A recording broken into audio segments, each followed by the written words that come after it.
mendandani apa alat elektronik yang rusak misalnya. Kelebihan yang kamu miliki ya, bukan yang orang lain miliki.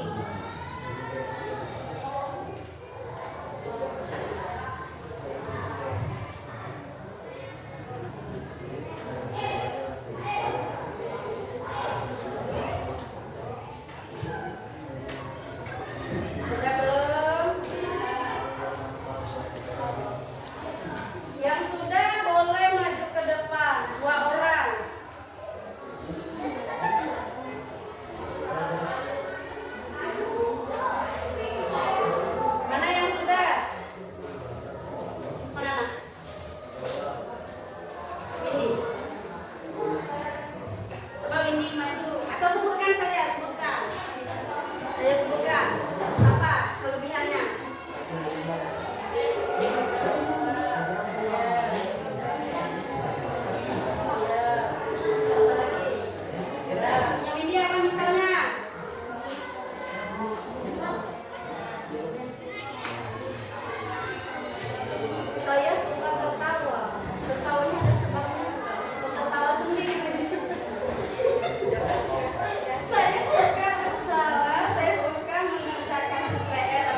hidup dan karir masa depan. Apalagi mengurangi kebingungan dalam mengambil keputusan.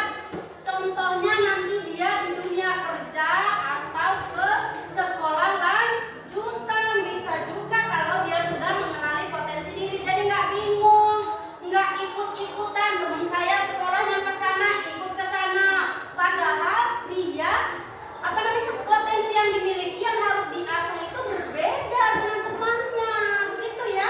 Bisa dimengerti ya? Kemudian apa lagi? Bagaimana cara mengenali potensi diri? Bisa kenali minat dan bakat. Apa yang membuat Anda bersemangat? Misalnya, saya bersemangat sekali kalau pelajaran olahraga, mau main bola. Mungkin potensi Anda di bidang olahraga, olah fisik, olahraga ya. Terus apa? Aktivitas apa yang bisa dilakukan berjam-jam tanpa merasa bosan? Contohnya tadi beribadah, mengerjakan tugas. Berarti di bidang akademik potensi Anda itu sangat bagus ya. Bisa dimengerti? Nah, bagaimana cara mengevaluasi cara mengenali potensi tadi ya. Sekarang mengevaluasi kekuatan dan kelemahan. Bagaimana caranya? Buat daftar hal yang dikuasai dengan baik. Apa saja hal-hal yang dikuasai? Tulis. Kemudian sesudah itu sadari hal-hal yang Anda anggap sulit ya. Bisa juga dengan meminta feedback dari orang lain. Misalnya nanya sama teman akrabnya, menurut kamu saya ini orangnya kayak mana ya? Kok dia ngakunya rajin, padahal kata temennya malas. Karena kamu sebenarnya malas, tukang nyontek kalau sama saya mengerjakan tugasnya gitu kan. Jadi penilaian orang itu bisa juga jadi feedback untuk kita ya. Tapi yang sifatnya membangun, bukan yang temannya yang menjerumuskan ya. Apalagi cara yang selanjutnya, coba hal baru. Kadang potensi muncul setelah berani mencoba sesuatu yang berbeda. Misal kalian sudah menjalani ini dan itu, ternyata saya nggak suka mencoba hal yang baru. Taunya itu menyenangkan dan kamu dapat menguasainya. Apalagi yang kelima, gunakan tes bakat atau kepribadian. Bisa melalui kuesioner, angket, atau mendatangkan ahlinya. Oke? Bisa dipahami? Jadi potensi itu apa? Apa potensi? Kelebihan, kekuatan atau kelebihan diri sendiri. Oke, di sini Ibu ada cerita. Oh ya, Ibu mau cerita.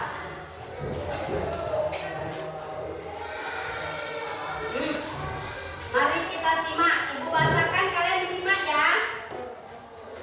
Di sebuah hutan, judulnya Elang yang lupa terbang. Di sebuah hutan, seekor elang melihat teman-temannya, bebek yang pandai berenang dan monyet yang lincah memanjat. Ia kagum, lalu ingin bisa seperti mereka. Setiap hari elang itu berlatih berenang bersama bebek. Ia berusaha menggerakkan sayapnya di air, tetapi tubuhnya cepat lelah. Lalu ia mencoba memanjat pohon seperti monyet. Ia berulang kali terjatuh hingga tubuhnya penuh luka. Elang itu sedih.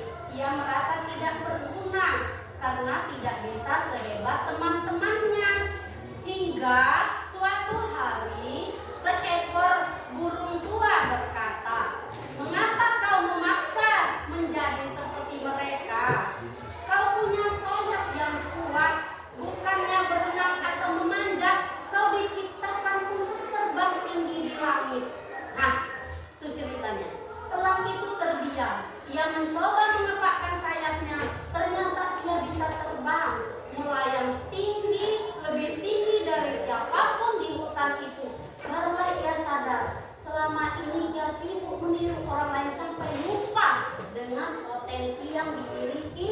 Ya, apa yang dipetik dari cerita ulang tadi? Meniru tanpa menyadari kelebihan atau potensi yang dimilikinya. Padahal bahkan ia bisa lebih dari orang lain, tapi berhubung dia meniru, tidak menyadari potensi yang dimiliki. Makanya kita harus menyadari potensi yang kita miliki supaya tidak salah arah untuk mengambil keputusan. Misalnya kalian sekarang udah kelas 9 ya, mengetahui arah nanti tujuan kalian sekolah lanjutan kemana saya ini, seperti itu ya. Dari cerita si elang ini artinya setiap orang itu memiliki potensinya masing-masing. Setiap manusia diciptakan unik, punya kelebihan ya. Contoh, saya ingin jadi bidan, tapi dia lihat darah pingsan, berarti tidak ada kekuatan di situ. Bisa kita asah juga, bisa kita gali dengan berusaha. Tapi alangkah baiknya kita itu mengasah dan menggali potensi yang memang sudah ada pada diri kita. Ada pertanyaan? Jelas ya? Jadi kita harus mengenali potensi kita masing-masing. Oke, sebentar. Apa kaitannya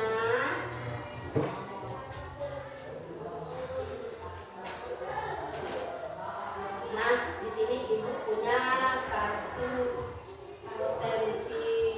Jadi kalian bisa, nah, tadi yang sudah kalian tuliskan, masuknya kemana nanti kalian tahu. Oh, saya ini orang yang kreativitas. Misalnya dia mampu menghasilkan ide-ide baru dan unik. Misal dia punya potensi kepemimpinan. Dia suka mengarahkan dan memberi motivasi pada orang lain. Ada yang seperti itu. Jadi harus mengenali potensi diri sendiri. Saya punya potensi komunikasi, pandai berbicara, mendengarkan dan menyampaikan pesan dengan jelas dan lain-lain, dan masih banyak lagi. Anak-anak boleh searching nanti ya. Banyak sekali. Olahraga dan fisik tuh misalnya yang memiliki keterampilan dalam bidang olahraga atau aktivitas fisik. Ada di sini yang memiliki keterampilan olahraga. Ada ya? Ada yang apalagi? Ketekunan tuh, ketekunan, tidak mudah menyerah meski menghadapi kesulitan. Potensi bekerja sama, senang bekerja dalam tim dan mendukung orang lain. Apalagi adaptasi misalnya, mudah menyesuaikan diri dengan situasi baru. Oke, kemandirian, bisa mengambil keputusan dan bertindak tanpa bergantung pada orang lain dan lain-lain ya. Oke, bisa dimengerti potensi itu apa? Bisa. Nah, sekarang anak-anak tuliskan kemampuan yang dimiliki setelah ibu jabarkan tadi, kemudian kelemahan juga yang dimiliki. Lalu bagaimana caranya mengatasi kelemahan yang kamu miliki tersebut, kesulitan ya, kelemahan yang kamu merasa sulit. Oke, bisa? Oke, bisa diisikan ke kertas ya, kosong, nanti dikumpulkan. Silakan.